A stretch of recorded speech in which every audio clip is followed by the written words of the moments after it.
पक्ष प्रवेश केला आहे, काय सांगेल? आम्ही परवाच्या दिवशी एकनाथ शिंदे साहेब यांच्या नेतृत्वाखाली आमदार प्रकाशदादा सुर्वे यांच्या नेतृत्वाखाली मूळ शिवसेनेत प्रवेश केलेला आहे. या ठिकाणच्या उद्धव बाळासाहेब ठाकरे यांच्या पक्षामध्ये ज्या पद्धतीने कामाला एक प्रकारची शिथिलता आलेली आहे आणि चांगल्या काम करणाऱ्या कार्यकर्त्यांना केवळ ते मोठे होत आहेत का या भीतीने, विशेषतः महिला नेत्या, त्यांच्या गळचेपीचा प्रकार हा वारंवार सुरू आहे. संघटनेतील महिला पदाधिकारी, महिला जिल्हा संघटकांपासून सगळ्याच जणांच्या बाबतीमध्ये महिलांना व्यवस्थित सन्मान न देणं, अशा पद्धतीच्या तक्रारी त्यांच्या असताना देखील त्याच्यावर दुर्लक्ष करणं, या सगळ्या गोष्टींमुळे कुठेतरी निराश होऊन प्रवक्ता म्हणून मी काम करत असताना मला वाटतं चांगल्या पद्धतीचं काम करत होते आणि त्या पद्धतीचा प्रतिक्रिया शिवसैनिकांकडून मीडियामधून आम्हाला मिळत होत्या. अशा असताना गेल्या 4 महिन्यापासून म्हणजे विधानसभेच्या निवडणुकांनंतर अचानकच मला प्रवक्ता म्हणून बोलण्याकरता थांबवलं गेलं आणि आता आलेल्या लिस्टमध्ये त्या ठिकाणी माझं नाव नव्हतं. संध्याकाळी जेव्हा त्याबद्दल फारच उहापोह झाला, फार चर्चा झाल्या, माननीय उद्धव साहेबांपर्यंत त्या पोहोचल्या, तेव्हा त्यांनी संध्याकाळच्या एका ऑनलाईन लिस्टमध्ये त्यांनी माझं नाव जाहीर केलं. पण दुसऱ्या दिवशीच्या सामनामध्ये 2 ओळी त्याच्यासाठी येऊ शकल्या नाहीत. ही आमच्यासारख्या शिवसैनिकांची खंत आहे.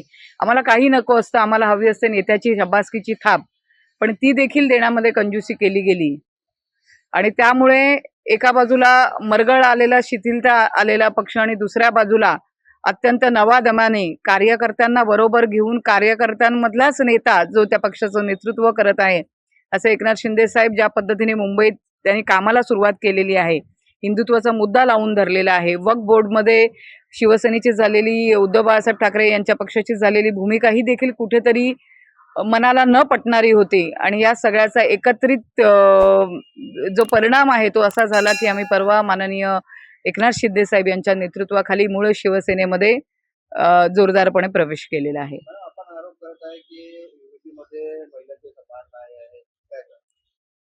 हो, मी तुम्हाला म्हटलं ना, मी कसं आहे, बऱ्याच ठिकाणी महाराष्ट्रभर दौरे केलेले आहेत.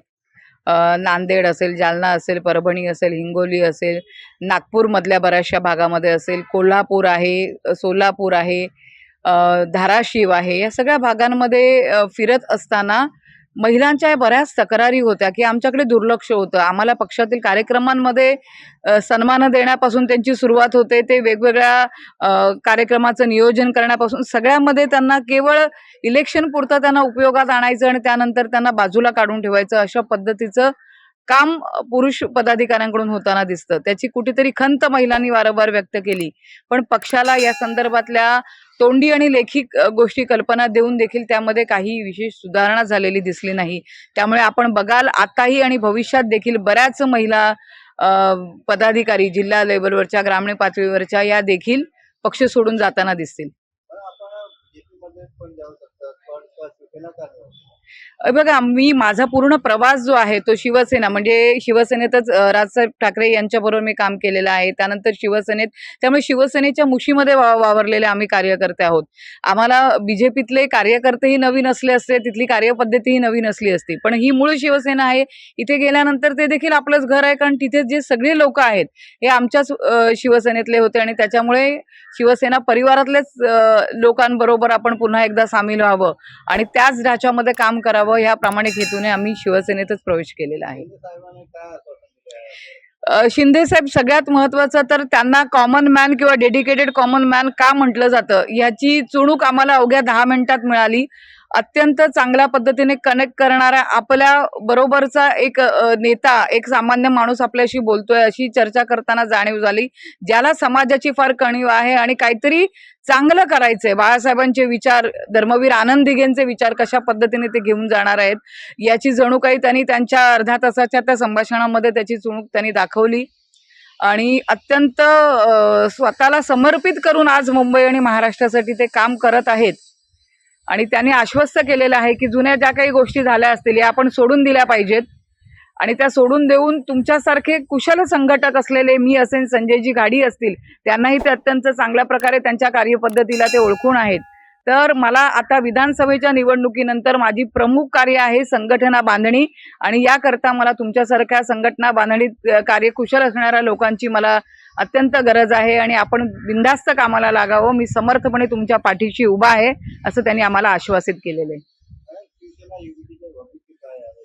काय करतात? शिवसेना युबीटीचं भविष्य मी सांगण्या इतकी कोणी मी मोठी नाहीये. मी एक तिथलीही कार्यकर्ता होते, पण एक कार्यकर्त्यांची भावना म्हणून सांगू शकते. जर आपण 1966ची शिवसैनिकांसारखं काम करावं म्हणून शिवसैनिकांना अभिप्रेत करत असाल, तर 1966 सारखं मोठ्या साहेबांसारखं, बाळासाहेबांसारखं नेतृत्व, कार्यकर्त्याला प्रेमाने मानाने जपणारं नेतृत्व, त्यांची कणव, त्यांची माहिती घेणारं, खरी माहिती आपल्यापर्यंत पोहोचवण्यास भाग पाडणारं बाळासाहेबांसारखं नेतृत्व या ठिकाणी राहिलं पाहिजे, वागलं पाहिजे, काम केलं पाहिजे, तरच ही संघटना वाढू शकेल. अन्यथा सांगायला खेद वाटतोय की दररोज अशा पद्धतीचे पक्षप्रवेश होताना दिसतील. आपण पक्षप्रवेश केला का दुःख होतं?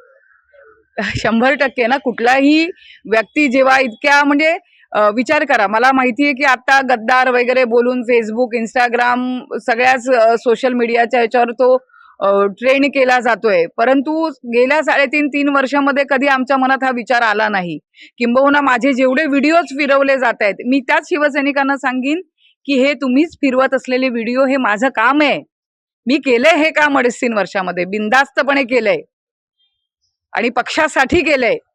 पण असं केल्यानंतर देखील जर पक्ष नेतृत्वाकडून अविश्वासाचं वागणूक जर आपल्याला मिळत असेल, तर आमचा निर्णय कुठे चुकला, हा प्रश्न मला शिवसैनिकांना विचारायचा.